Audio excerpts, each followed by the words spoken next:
Okay, this is a question all about Young's double slit experiment. So when you shine a laser light on a wall through a double slit here, you get this kind of funky stripes of darkness and maximas and minimas. And you can see the pattern kind of graphed in the middle there. This is the result of Young's work, and he was the one that came up with the equation that we use in the IB physics data booklet. Where S is the separation of the bright maxima fringes from the central maxima to the first maxima. Lambda is the wavelength of light. D is the distance between the double slit and the screen. So from here to here would be the distance D.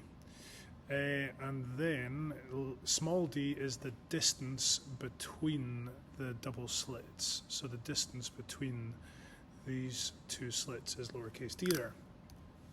So here's quite a tricky problem based around this concept.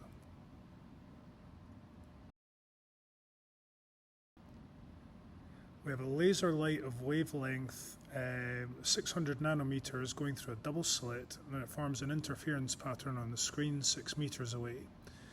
The angle between the measured maxima, which would give you a distance y here up to here, the angular displacement is 5 times 10 to the minus 4 radians. The question is, what is the separation d of the double slit filter? If you want to try and figure this out, pause the video and crack on. Otherwise, here's the solution.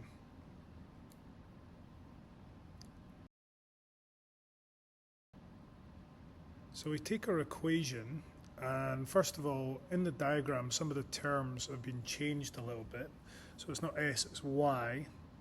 And there's a trick to that, which we'll look at in a minute.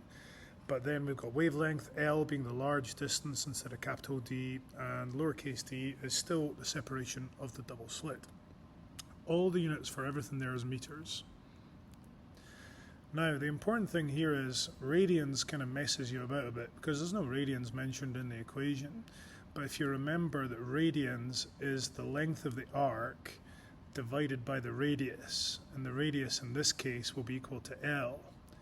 Now, the trick with the fringe separation is the point P is actually the fourth maxima from the central maxima.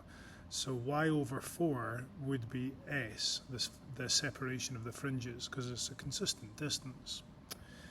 Now, if we put that back into our original equation, it's y over 4 equals lambda L over D. If we rearrange to give y over L, well, we're actually, and we've also taken that factor of 4 over the other side, that gives us our working to solve the problem.